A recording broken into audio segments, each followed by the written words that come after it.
maa ngi taxaw fii ci Mbour ci plage bi ak tiis ak naqar gu mag gu amul fu ñu ko mën a xayma.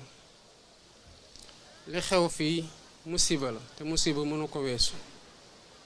ndax bu ñu waxee ne am na gaal gu am lu mat juróom-ñett fukki nit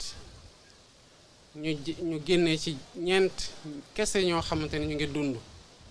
boobu ba tey ñu ropp ci lu mat fanweer ak juróom-ñaar ñeneen ñi gisuñu ko jéeye ci réew musiba mënul weesu loolu. ñii def lii nag di jël ndaw ñi ci seen naqar ak seen ñàkk liggéey gu ñu nekkee ñenn ñi sax am fi liggéey waaye ñu di leen gëmloo ne feneen moo gën ba tax ñuy jël alal gu ñu ciy dàq rek tax ñu jël ndaw ñooñu di leen yóbbu ci géej gi pour yóbbu leen Espagne wala feneen ñooñu gouvernement bi dina ko jëflanteeg ñoom ba mu mat sëkk te dinañ taral daan yi te dinañ leen rëbb ba fépp fu ñu mënte nag ñu fekk leen fa ndax lii mënta wéy. kon li xew metti na ci njaboot gi ñàkk seeni doom waaye metti na tamit ci askanu Sénégal yépp ndax lii di xew ndaw ñi di mbabb ñoom ñëpp di dem bitim réew yooyu ñu dem il faut que ñu xam ne que ay malaaka tabaxuñ ko ay jinne tabaxuñ ko ay doomu aadama yi nekkoon ci jafe-jafe gëm ne seen réew dafa waroon soppeeku ñu toog di ko liggéey rek ko liggéey ba mu mel noonu ba ñoom ñu bëgg faa dem ci condition yi ñu fa bëgg a demee. gouvernement bi yàggul dara boole na gendarmerie ak police armée sax boole nañ ko ci lu ëpp weer ñu ngi doon dàqante di patrouiller ci plage yi ba tere nañu lu mat juróom benn téeméer ak juróom-ñeent fukk ñoo xamante ne dañu doon waaj a dem ñu téye leen. kon gannaaw solution yooyu ngi ñuy ut pour tere nit ñi dem ñu ngi tamit uti pexe pour jox ndaw ñi liggéey waaye dëgg gi tamit mooy du ñuy dem ñëpp amul liggéey am na ñoo xamante ne am na ci luñ jàpp waaye xëy na dañoo bëgg lu gën a bari ba tax ñuy jël risque yi. ñu bëggoon leen wax ne àdduna dara xëyul sotti te njaboot yi nga xamante ne ñooy teg pression seeni doom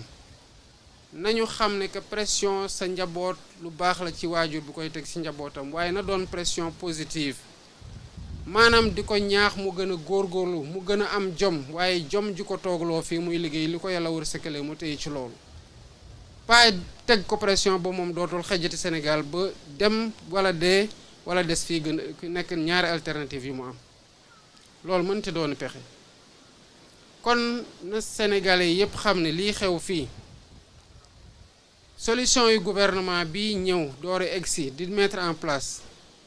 mënul xëy rek ñëpp amandoo liggéey ci ndànk-ndànk la ñuy saafara problème yi ñu fi fekk ba ku ne xam ne Sénégal ñu ngi koy liggéey te ku ne jàpp xam war a jàpp ne tamit sa loxo dañ ko ci war a dugal.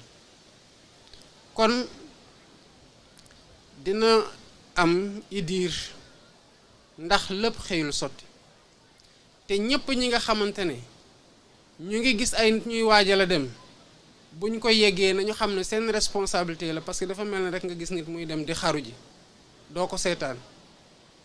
da ngay def lépp pour mu bañ a xaru wala pour mu bañ a sotti nañ ko jàppaleen ko balaa muy dee ngay dégg jàppaleen ko balaa muy dee googu nag jàppaleen ko balaa muy jël géej ci dee mën ko fekk ci la bokk. moo tax fan yii di ñëw ci lu gën a gaaw sax gouvernement bi dina teg numéro vert maanaam fenn foo xamante ne ku fa nekk mën na faa woote te bu ko jaree sax dinañ ci teg ay neexal pour ñi nga xamante ne ñooy yoole ñi bëgg a dem dinañ sowe bakkan waaye dinañ am tamit ni ñu leen neexalee ndax ñu mën a xam ne lii ñu nekkee di ko xeex gouvernement bi kese doyu ci ndax gouvernement bi mënul nekk ci plage bu ne waaye ku ne ci plage yor fa sa téléphone gis ay nit ñu dem xamal ne jéey gu toll nii war na ci mën a am kon sa responsabilité en tant que jullit mooy ku gëm nga war a mën a tere nit ñi jël risque bu toll nii lu xew nii ñu ne 80 personnes ñoo ci nekkoon te 4 rek ñoo ci rescapé kon daanaka lu mat juróom-ñaar fukk ak lu teg ñàkk na fi seen bakkan te lii bu muy xew ba tey